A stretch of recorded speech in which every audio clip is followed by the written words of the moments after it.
तो बिस्मिल्लाहिर्रहमानिर्रहीम, अस्सलाम वालेकुम दोस्तों। उम्मीद करता हूँ सब खैरियत से होंगे। आज हम बात करते हैं कि हार्टफोर्डशायर यूनिवर्सिटी का इंटरव्यू होता है और उसकी प्रिपरेशन किस तरह करते हैं, क्योंकि मोस्टली लोगों के ये क्वेश्चंस आ रहे थे कि काइंडली वो क्वेश्चंस बता दें कि हार्टफोर्डशायर यूनिवर्सिटी जो अपने इंटरव्यू में पूछती है, और अगर हम इंटरव्यू की तैयारी करें तो क्या हम पास हो जाएंगे या नहीं होंगे। तो ये मैं आपको लास्ट में बताऊंगा कि क्या हार्वर्ड यूनिवर्सिटी इंटरव्यू में फेल भी करती है या नहीं करती। लेकिन क्वेश्चंस के लिए हम आगे बढ़ते हैं और मैं आपको क्वेश्चंस बताता हूं। तो सबसे पहले जो चीज़ है वो ये है कि आपकी इंग्लिश इतनी अच्छी होनी चाहिए।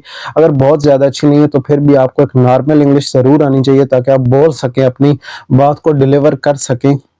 तो तभी आप इन यूनिवर्सिटीज़ का इंटरव्यू दे सकते हैं। अगर आपकी इतनी भी इंग्लिश नहीं है कि आप अपनी बात डिलीवर कर सकें, तो then I don't think so कि आप इतनी इजीली इंटरव्यू पास कर सकेंगे। देन आपको प्रिपरेशन करनी होगी, तैयारी करनी होगी प्रॉपरली। तो सबसे पहले जो हार्टफोर्डशायर यूनिवर्सिटी अपने स्टूडेंट से जो क्वेश्चंस पूछती है वो यही होते हैं कि what is your name, what is your date of birth, what is your course, what is your course modules. यहाँ आपको कोर्स मॉड्यूल्स का आपको पता होना चाहिए। उसके बाद आपकी इंटेंशन टू स्टडी के रिलेटेड जो क्वेश्चंस होते हैं वो होते हैं कि why do you want to study in the UK.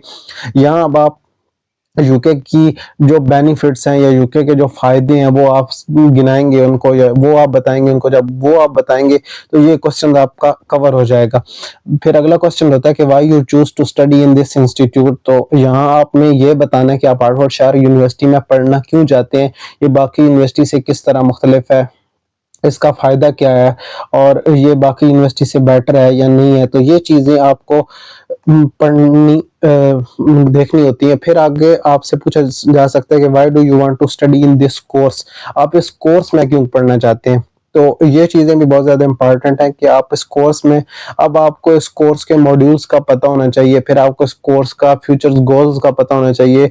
आपको अपनी इस गोल को या इस फ्यूचर की जो आप बात उनको बताएंगे, ये आपकी प्रीवियस डिग्री के साथ रिलेटेड भी होनी चाहिए। ये नहीं है कि मतलब आपने कोई भी कहीं से गूगल से उठा के बता दिया। नो, आपको एक प्रॉपरली नॉलेज होना चाहिए उसका कि जो आप कोर्स चूज कर रहे हैं उसका आगे फ्यूचर क्या है और उसका आपका प्रीवियस डिग्री के साथ क्या रिलेशन है, और ये किस तरह आपके फ्यूचर में आपकी हेल्प कर सकती है। फिर वो आपसे ये पूछ सकते हैं कि what is your career plan, आपका कैरियर प्लान क्या है। फिर वो आपसे ये भी पूछ सकते हैं कि did you choose any other university, के कोई आपने कोई और यूनिवर्सिटी भी चूज की या हार्टफोर्डशायर यूनिवर्सिटी। तो यहाँ मोस्टली लोग ये कहते हैं कि हम कह दें कि हमने सिर्फ हार्टफोर्डशायर यूनिवर्सिटी चूज की है। तो ये एक बेटर वे है। लेकिन मैं आपको बता देता हूँ कि आपको ये नहीं कहना कि हमने सिर्फ हार्टफोर्डशायर यूनिवर्सिटी चूज की है, बल्कि आपको कहना है कि हमने और यूनिवर्सिटीज भी चूज की हैं। बट क्योंकि उन सब में से मुझे 3-4 में से यूनिवर्सिटी में से लेटर आ चुका है, लेकिन उनमें सबसे जो बेस्ट है वो हार्टफोर्डशायर यूनिवर्सिटी है। तो I will go through it.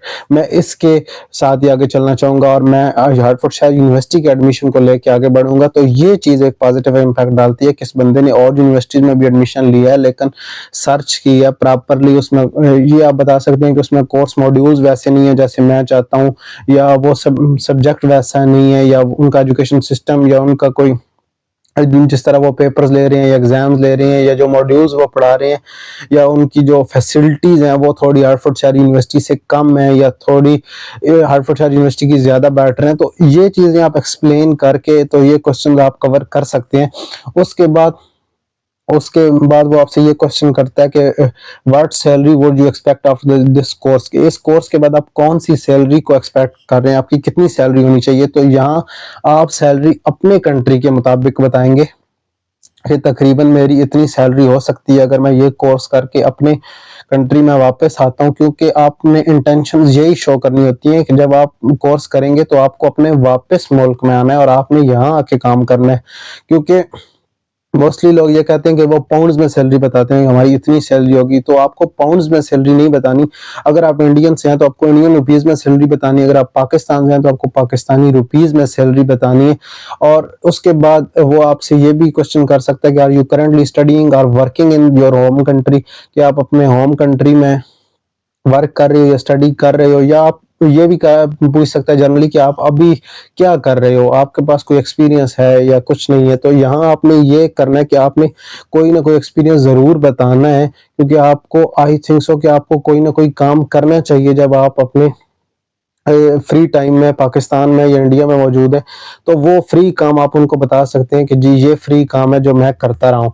उसके बाद अगली चीज़ आती है कि where is your university located, ये वो आपसे पूछ सकता है। How much is living cost in UK, how much is your maintenance cost, how much, ये चीज़ें आप सारी गूगल से जाके देखेंगे तो आपको पता चल जाएगा। फिर उसके बाद ये आ जाता है कि who is financing your study और who is supporting your study, ये क्वेश्चन वो मोस्टली बच्चों से पूछते हैं।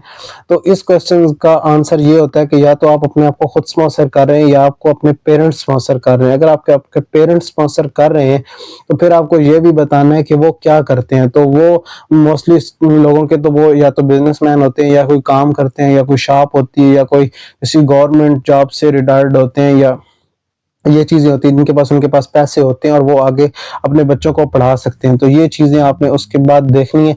उसके बाद जो मेंटेनेंस कॉस्ट है वो तकरीबन, अगर इनर लंदन में आपकी यूनिवर्सिटी है तो देन आपकी 11,385 पाउंड होती है, और अगर आपकी आउटसाइड लंदन है तो फिर 1,015 पाउंड को आप कम कर लें।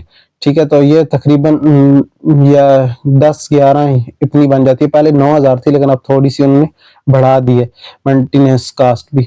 उसके बाद ये भी वो आपसे पूछ सकता है कि अकोमोडेशन की कॉस्ट कितनी होती है। तो यहाँ मोस्टली लोग ये क्वेश्चन करते हैं कि अकोमोडेशन की कॉस्ट वो हमसे क्यों पूछेगा। देखें, आप जब यूके में आ रहे हैं तो वो ये चीज़ें जज कर रहे हैं कि इस बच्चे को सब चीज़ें पता भी हैं या नहीं। यहाँ एक आप अपने कंट्री से उठकर दूसरे कंट्री में जा रहे हैं और आपको किसी चीज़ का पता ही नहीं है, तो then I don't think so कि आपके इंटेंशन स्ट्रांग है कि आप एक स्टूडेंट हैं और आपने एक सर्च ही नहीं की हुई। और सबसे इम्पॉर्टेंट क्वेश्चन जो मैं लास्ट पे बताऊंगा आपको वो ये है कि देखें, सबसे इम्पॉर्टेंट क्वेश्चन वो ये पूछेगा कि how your new course is related to your previous course.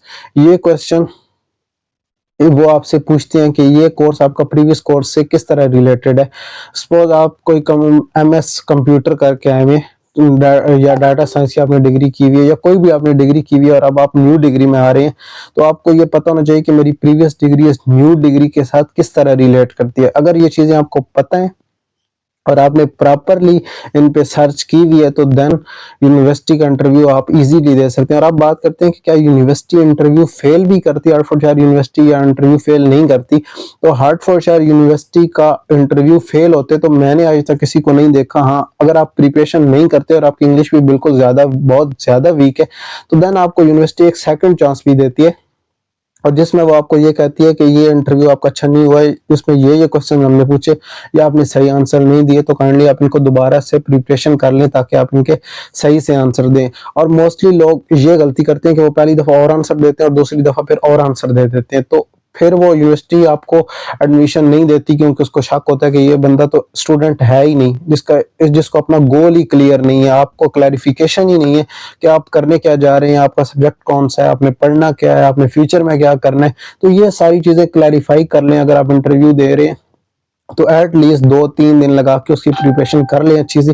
जब आप प्रिपरेशन कर लेंगे तो देन 0% चांसेस होते हैं कि आप हार्टफोर्डशायर यूनिवर्सिटी का इंटरव्यू फेल हो जाए, क्योंकि वो बहुत ज़्यादा ईजी इंटरव्यू होता है। और बाकी अगर आपको ये पीडीएफ फॉर्म में चाहिए तो मैं आपको सेंड कर सकता हूँ, आप मुझे इंस्टाग्राम पे मैसेज कर दें तो मैं आपको ये सारा जो क्वेश्चन है ये सेंड भी कर दूंगा ताकि आप इजीली प्रिपरेशन कर सकें। Thank you so much. Video को लाइक कीजिए और चैनल को सब्सक्राइब कीजिए।